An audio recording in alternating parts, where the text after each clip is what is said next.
I think the resolution is a very dangerous one, not just by the fact that it directly attacks fundamental rights given by the German constitution, but it also dangerously equates Judaism with Zionism, thus falsely equating Judaism with ethnic cleansing and genocide. I think it's shit and I think it's dangerous, and I think that the future of this country is not looking great, especially for people who do not look like me.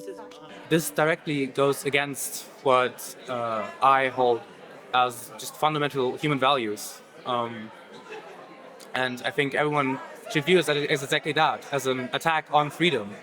I find this very striking. It feels like Germany or like the Bundestag just existed that in the past year in a vacuum.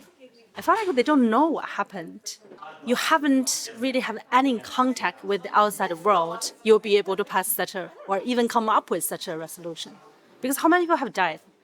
The weaponization of anti-Semitism, we may be migrant, we may not possess a German pass, but we are not stupid, and we are still able to distinguish an attack to anti-Zionism, which is masked as an attack to anti-Semitism. Which part did you find was the most ridiculous? The whole anti-Semitism definition, we have been saying this for a year now, is pretty stupid and illogical in itself. So this, and also them. Why? Why it is illogical? I mean, many people have said it better than I have said it, but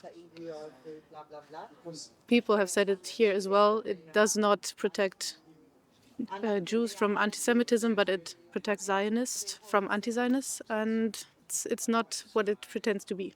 The stupid thing on my mind is that they say the anti-Semitism is coming from the Arabs.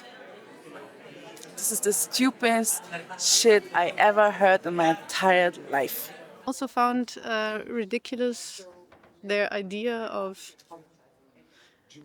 cutting funds and ending basically the freedom of expressing oneself in art and anything else. I find ridiculous that they particularly want to end pro-Palestinian activism, which they have not said outright, but this is basically what they're saying. And yeah, they are infringing on our right of demonstration, free speech. It was very laughable when they say that they will take care of freedom of speech in this country. That was very funny.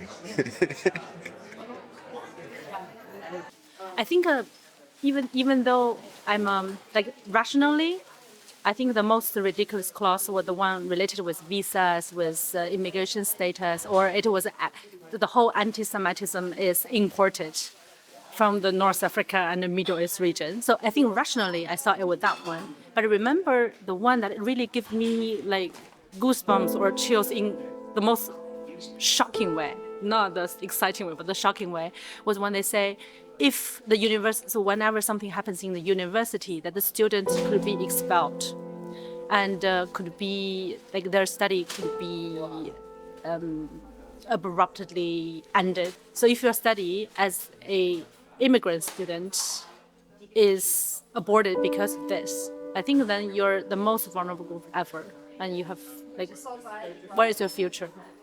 As a descendant of Holocaust survivors, I also personally don't feel very protected by this resolution. Quite the opposite. I feel also attacked. I saw this sticker one day. It's on the upper side is the anti-Deutsch, and says, is it that we're so out of touch, or the entire international left community is wrong? Oh, it must be they're all wrong. Like that kind of feeling, basically, yeah. like generally speaking. It makes me laugh. It genuinely makes me laugh to see such ridiculous claims being made, especially in my name, and years and years of effort for fighting for a more just world being essentially thrown into the bin. And I keep having to think about how my descendants think about this. How people that come after us going to view this part of history and what I have done. And I want to be viewed as the person with all these other people here that fought this, that were part of the people like that resisted.